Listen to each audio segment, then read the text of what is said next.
आज हम एक महत्वपूर्ण योगिक क्रिया को समझेंगे और कुछ योग अभ्यासों को समझेंगे। आज हमारा विषय रहेगा कि कैसे हम अपने दिमाग की क्षमता को योग अभ्यासों के माध्यम से बढ़ा सकते हैं, बेहतर कर सकते हैं। जो व्यक्ति बहुत जल्दी चीजों को भूल जाते हैं, अभी कुछ पढ़ा और कुछ देर बाद याद नहीं रहा, कोई वस्तु कहीं पर रख दी और रख कर भूल गए, कहीं पर जाना था, कोई कार्यक्रम था लेकिन तिथि याद नहीं रही, इस प्रकार की स्थितियां हैं। और जो व्यक्ति मानसिक स्थिति को और बेहतर बनाना चाहते हैं, मस्तिष्क की क्षमता को और बढ़ाना चाहते हैं, उन सभी के लिए आज का मार्गदर्शन विशेष महत्वपूर्ण होने वाला है। इसे बेहतर तरीके से समझने के लिए सबसे पहले हम समझेंगे एक महत्वपूर्ण सिद्धांत को कि किस प्रकार से योग अभ्यास कार्य करता है। आप समझें कि हमारे शरीर को चलने के लिए जिस प्रकार से भोजन की आवश्यकता है, इसी प्रकार से जो हमारा दिमाग है उसका जो भोजन है वो ऑक्सीजन है। अगर ऑक्सीजन की सप्लाई दिमाग में ज्यादा होती रहेगी, आपूर्ति होती रहेगी, तो उसकी कार्यक्षमता उतनी ही बढ़ती चली जाएगी। और अगर ऑक्सीजन नहीं मिलती है तो जो सबसे पहले सेल्स डैमेज होना शुरू होते हैं, नष्ट होना शुरू होते हैं, वो हमारे ब्रेन सेल्स ही होते हैं। तो आज हम एक जो अभ्यास करने वाले हैं, उस अभ्यास में एक जो मुख्य अंग है वो है कुंभक का अभ्यास। अब कुंभक दो प्रकार के होते हैं। एक तो ये कि सांस को पूरा आपने बाहर छोड़ा और बाहर छोड़ करके बाहर ही रोक दिया। एक होता है कि सांस को आपने अंदर लिया और अंदर लेकर के ही आपने उसे रोक लिया वहीं पर। बाहर छोड़ करके रोका तो ये बाह्य कुंभक, अंदर लेकर के रोका तो ये अंतः कुंभक हुआ। तो जब हम सांस को पूरा बाहर छोड़ देते हैं और बाहर ही छोड़ के उसे रोक देते हैं तो होता क्या है, इसे समझे। हमने सांस को बाहर छोड़ा, बाहर रोका, अब धीरे धीरे हमारे शरीर में ऑक्सीजन की कमी पड़नी शुरू हो जाएगी। और क्योंकि हमारा दिमाग ही हमारे पूरे शरीर के अंगों को संचालित करता है, तो जब दिमाग को लगेगा कि शरीर में ऑक्सीजन की कमी है और उसको ऑक्सीजन की ज्यादा जरूरत है, तो दिमाग हमारा एक संकेत भेजेगा कि ज्यादा मात्रा में ब्लड का सर्कुलेशन दिमाग की तरफ हो। और धीरे धीरे ये जो सर्कुलेशन है वो दिमाग की तरफ बढ़ना शुरू हो जाएगा। और इस संकेत के आधार पर कुछ समय तक ये सर्कुलेशन जो है वो दिमाग की तरफ ही बना रहेगा। हमने बाहर सांस को छोड़ करके बाहर रोका हुआ है। अब जैसे ही हमने थोड़ी देर तक रोका, कुंभक किया, उसके बाद हमें गहरे सांस लेना शुरू कर देना है। फिर क्या हुआ कि अब ऑक्सीजन का लेवल शरीर में बढ़ना शुरू हो गया। और जब ये बढ़ेगा तो वो ऑक्सीजन से पूरित जो ब्लड है वो दिमाग की तरफ जाना शुरू होगा और इससे हमारे मस्तिष्क पर बहुत अच्छे लाभ देखने को मिलेंगे। तो आज का हमारा जो सिद्धांत है वो यही रहने वाला है। तो अब हम बढ़ते हैं अपनी यौगिक क्रिया की तरफ। इसको आप एकाग्रता से समझें। करना क्या है, आपको सहज कमर सीधी करके बैठ जाना है। अगर आप सिद्धासन, पद्मासन आदि में बैठते हैं तो वो ज्यादा अच्छा रहेगा। तो अगर आप सहज हैं पद्मासन लगाने में तो आप इस प्रकार से लगा सकते हैं। अगर पद्मासन ठीक से नहीं लगता है तो पद्मासन के विषय में पहले पूर्ण एक मार्गदर्शन किया गया है, उसका लिंक हम साझा करवा देंगे डिस्क्रिप्शन में, वो आप देख लें। अब हम समझते हैं कि हमें किस प्रकार से यौगिक क्रिया का अभ्यास करना है।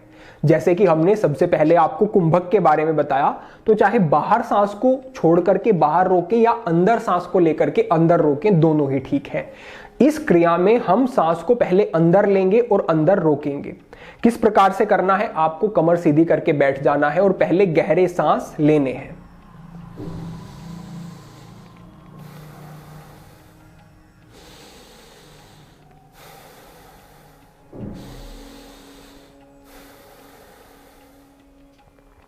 इस प्रकार से कुछ गहरे सांस लेने के बाद आपको अपनी दाईं नासिका से सांस को पूरा अंदर भरना है और फिर सांस को अंदर रोकना है।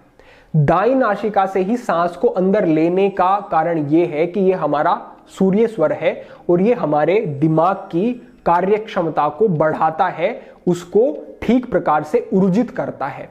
तो आप सहज बैठे हैं और आपने अपने बाईं नासिका को बंद किया और दाईं नासिका से सांस को अंदर भरा।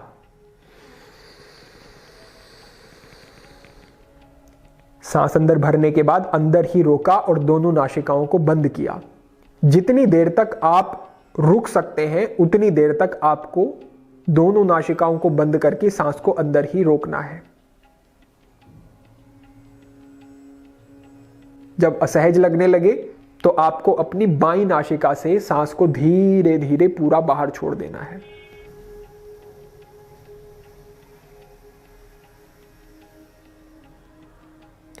इसके बाद फिर से आपको गहरी लंबी सांस दोनों नासिकाओं से लेना शुरू करना है और उसके बाद फिर से जो कुंभक करना है उसके लिए दाईं नासिका से ही सांस को पूरा अंदर भरना है, दोनों नासिकाओं को बंद करना है और वहीं पर सांस को होल्ड करके रखना है। अब ये आपका एक पूर्ण अभ्यास होगा और इसको आप कम से कम 5 बार 6 बार दोहराएंगे। इससे आगे बढ़ते बढ़ते आप 10 बार तक इसको करेंगे तो ये आपके लिए विशेष रूप से उपयोगी होगा। थोड़े ही समय में आपको अद्भुत इससे लाभ दिखने शुरू होंगे। तो आपने अभी समझा कि किस प्रकार से ऑक्सीजन का लेवल बढ़ा करके हम मस्तिष्क को अच्छा लाभ पहुंचा सकते हैं। इसके लिए आपको एक योग अभ्यास का सहारा लेना है और वो है पर्वतासन का अभ्यास। पर्वतासन के लिए आपको अपने मैट पर आ जाना है और इस प्रकार से इस स्थिति में आकर के पैरों को पीछे ले जाना है। कुछ चीजों का यहां पर ध्यान रखना है। कुछ गलतियां होती हैं। पहला ये कि व्यक्ति ऐसे पैरों को उठा लेता है, ये नहीं करना है।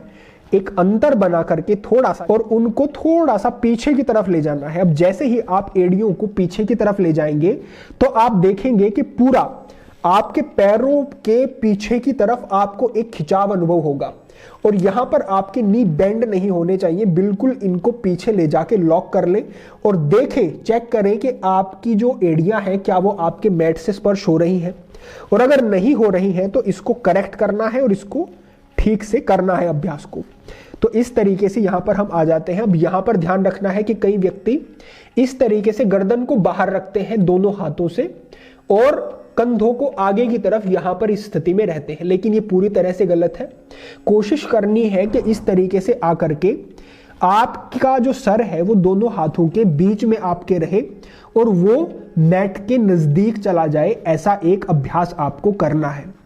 इस अभ्यास में आने के बाद एकदम से आपको अनुभव नहीं होगा, लेकिन जैसे ही आप कुछ समय तक रुकते हैं इस अभ्यास में तो आपको अनुभव होना शुरू होगा कि हाँ, ब्लड का सर्कुलेशन अद्भुत तरीके से आपके सर की तरफ हो रहा है। और इसमें रुकने की जो अवधि है वो 1 मिनट की अवधि आपकी होनी चाहिए। इसको बढ़ा करके 2 मिनट 3 मिनट तक आपको ले जाना है। अगर 3 मिनट का अच्छा अभ्यास आप करते हैं तो बहुत सुंदर ये होगा आपके लिए।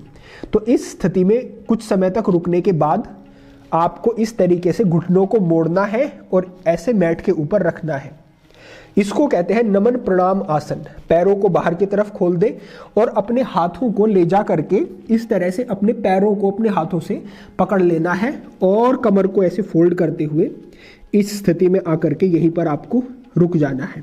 यहीं पर कुछ समय रुकेंगे, गहरे सांस लेते रहें। ये बड़ा सरल है, इसमें आप 3 मिनट का अभ्यास अवश्य करेंगे। इस स्थिति में रुकने के बाद आप सहज वापस आते हैं और पीछे बैठ जाते हैं और यहीं से शशांक आसन का आप ये अभ्यास कर लेते हैं। इतना अभ्यास करने के बाद इसी अभ्यास को आप फिर से दोहरा सकते हैं। तो जो हमने पहला अभ्यास आपको बताया कुंभक का और साथ ही साथ जो श्वसन की क्रिया हमने आपको विशेष बताई, वो अभ्यास आपको पहले करना है क्योंकि उससे रक्त में जो ऑक्सीजन का लेवल है वो बढ़ जाएगा। और उसके बाद जब ये अभ्यास किए जाएंगे पर्वत आसन, नमन प्रणाम आसन और उसके बाद जो हमने शशांक आसन का अभ्यास किया, तो इनसे अद्भुत आपको लाभ होंगे। और बहुत ही कम समय में अगर किसी को मानसिक कोई समस्या है, एंजाइटी है, डिप्रेशन है, कोई भी अन्य मानसिक विकार है, उसमें भी लाभ होंगे, मेमोरी भी अच्छी होगी और आपके पूरे नर्वस सिस्टम के लिए ये एक बड़ा ही सुंदर अभ्यास हो जाएगा। तो आज का ये संक्षिप्त एक मार्गदर्शन था जो कि विशेष उपयोगी हो सकता है हमारे सभी विद्यार्थियों के लिए जो पढ़ रहे हैं, जो आगे बढ़ रहे हैं, जो बहुत ज्यादा दिमाग का कार्य करते हैं। वो अपने योग अभ्यास क्रम में इन अभ्यासों को जरूर जोड़ लें और कुछ ही समय में बड़े सुंदर लाभ आपको निश्चित रूप से देखने को मिलेंगे। ये जानकारी अपने बंधुओं तक अवश्य ही आप साझा करें जिससे कि सभी लाभान्वित हो सकें, सभी इस योग विद्या से लाभ उठा सकें अपने जीवन में। आज के लिए आपके लिए यही एक मार्गदर्शन था। अगर आपके कोई प्रश्न होते हैं तो कमेंट के माध्यम से रखें। भविष्य में अन्य महत्वपूर्ण विषयों पर मार्गदर्शन होता रहेगा। सभी के लिए प्रार्थना, सभी के लिए मंगल कामना। आज के लिए इतना ही। ओम नमः शिवाय।